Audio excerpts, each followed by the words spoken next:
It's happening again, folks, as a bombshell report just dropped out of Sacramento revealing all the turmoil that's going on with their star players over there. And the Toronto Raptors have once again been linked to a star player trade. And of course, the asking price will be very, very big in one of these trade packages. So we're going to break down what these reports are saying, how the Toronto Raptors have been linked, and frankly, whether or not it makes sense for the Toronto Raptors to pursue another one of these home run swings in order to continue the construction, expedite this rebuild after the team acquired Brandon Ingram has been making some big moves as of late. So lots of stuff to break down in this video. But folks, I want to thank you guys. We hit that 37,300 mark. We're a little milestones out of the season. The Raptors haven't been great, but trying to hit 38,000 subs as by the NBA draft lottery. So we get some good luck, to try and capture that flag. So make sure you guys are enjoying the daily Toronto Raptors content. You guys hit that subscribe button. But let's dive into the news because we have a lot of stuff to really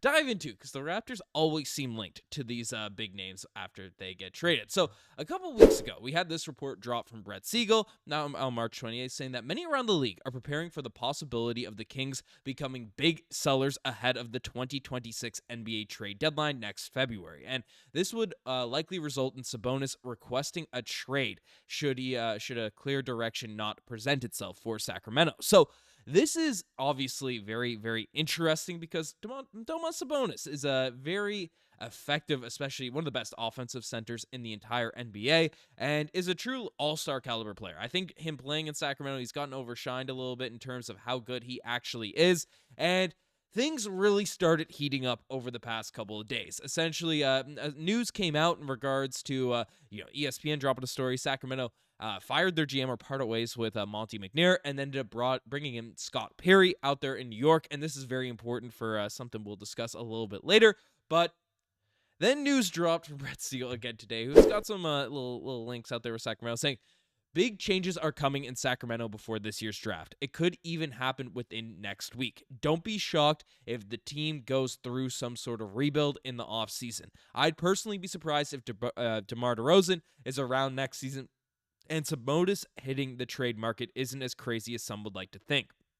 One of the hot names talked around as an early trade target. So things are starting to heat up with a new regime coming in with Sacramento. The team got knocked out of the play-in. It was an ugly season, and this is where the Toronto Raptors come in because, of course, how does this link to the Toronto Raptors? The Indiana Pacers are favorites to land Domantas Sabonis, but the Toronto Raptors are right up there in this list of teams, in this group of squads that could come out there and make a trade with the Sacramento Kings for Domas. And this is intriguing because, of course, this team does have Jakob Poeltl. Masai Ujiri just gave some quotes about how the team is looking to, move forward with their rebuild, build around Scottie Barnes, do a lot of different things. And frankly, Domantas Sabonis is really, really good at basketball. We have to put some context into this because the guy is averaging 19 points per game, 14 rebounds, as well as 6 assists. And on top of it, an underrated storyline over the course of the season is how good, how effective he's been as a three-point shooter, shooting 42% from behind the three-point line and 50% out there on corner threes. He takes about between 2 and 3 a game, so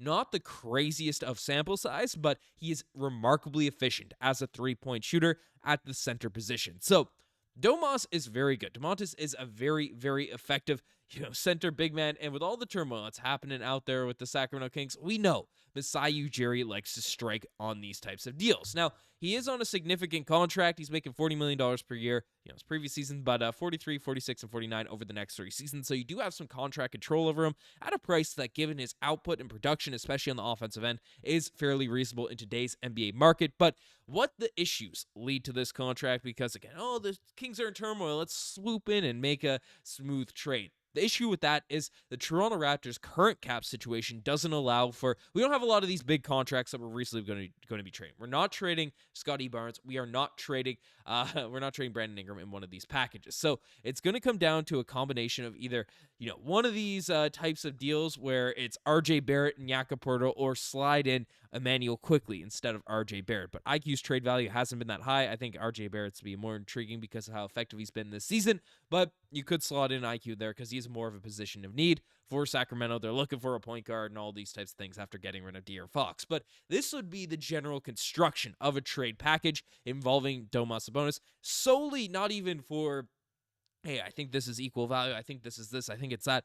This would be the case solely off the fact it's really the only deal that can make the money work for the Toronto Raptors, unless you're going to get into weird trade packages that involve Scottie Barnes, Brandon Ingram, and stuff like that. And Jakob Poeltl becomes more expendable if you're acquiring Sabonis out there in one of these trade packages. So this is what we can expect in a deal for Domantas Sabonis. And frankly, we do have to look at the stats of these guys, because RJ Barrett's a player I have been outspoken. I do not want to trade. I do not want to deal. And frankly, some people might bring, oh, he doesn't make sense in the Sacramento Kings. Why would they want him? Well, as we saw, DeMar DeRozan's likely to be on the outs. They do like Zach LaVine there. Vivek Ravadine.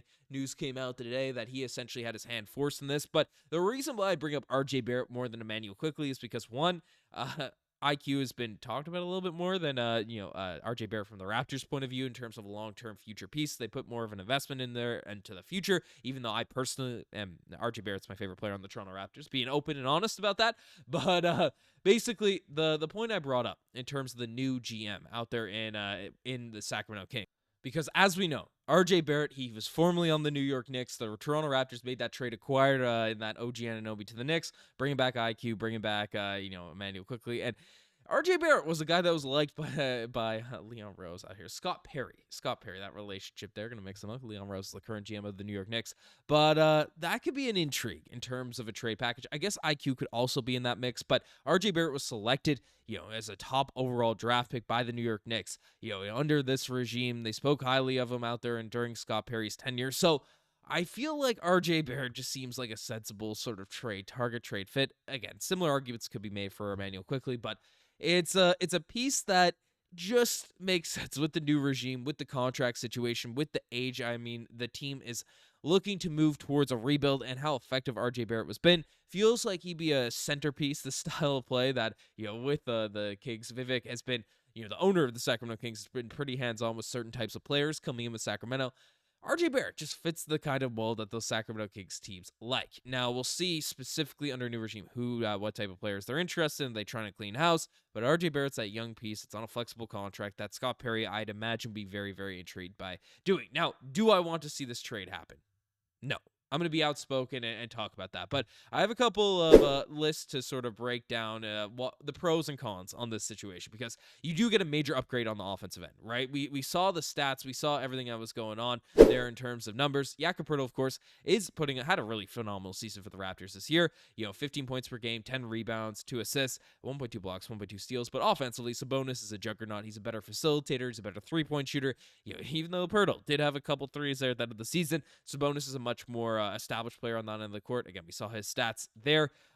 Just an offensive nightmare out there in the entire NBA. So that is one thing to factor in. You do get a major upgrade in the front court on the offensive side of the ball. You get more roster balance because you're giving up a guard. So, there was questions about internal competition with Jacoby Walter, with Gradey Dick. We'll see who we end up drafting in this year's NBA draft. Another guard could be coming into play for the Raptors. So you get more roster balance, and then you do get improved floor spacing with the improved three-point shooting. So those are the pros of a Sabonis trade. But the real, cons is you get a considerable downgrade on defense. And this is the biggest argument I'd have against it, because Jakob Poeltl, as the anchor of this Raptors defenses, has been very, very solid. I mean, he's not jumping out the gym in terms of blocking shots. He's not, coming in and being that, emphatic, imposing force. He's a 7-footer, he's a big man. But his positioning, his movement, he surprisingly has some lateral quicks out there at the center spot. He is a very, very effective defender that we would not see from Domantas Sabonis. So that's a reality there. Of course, you are giving up serious, not just talent, like guard talent, but talent in general, giving up a Jakob Poeltl and an RJ Barrett. And I imagine just given market values, I'm not sure what the actual trade, what finessing you could actually make in one of these deals. And then the questionable fit for Brown Scottie. And I'm not saying I think they'd figure it out, because they're both very high IQ basketball players, great facilitators, great passers. But, and with Sabonis's three-point shooting, there is more floor spacing, but Sabonis likes to work out there in the mid-post area, in that sort of, 8 to 12 foot range, facing up, passing, doing these types of things, having the ball in his hands, being effective in those areas. We have Scottie Barnes, we have Brandon Ingram, that are making a ton of money on this roster that also need the ball in their hands. So you're giving up, again, at the center spot, Jakob Poeltl, who can be more of a cleanup guy, can be more of a utility piece at the center spot. Even though Sabonis is certainly a more talented player, you might be taking away touches from Scottie, from Brandon Ingram. If you make one of these deals happen, again, you could say, oh, RJ Barrett's on the way out, so then you insert a shooter in there. So there's a lot of permutations in terms of where this could work out, where this could play, but it is something that would have to be brought up in these discussions. So let me know what you guys think about all this in the comment section down below. Would you want to see a Domantas Sabonis trade to the Toronto Raptors? You guys are the best. Make sure to hit that subscribe button. I'm signing out. Cheers.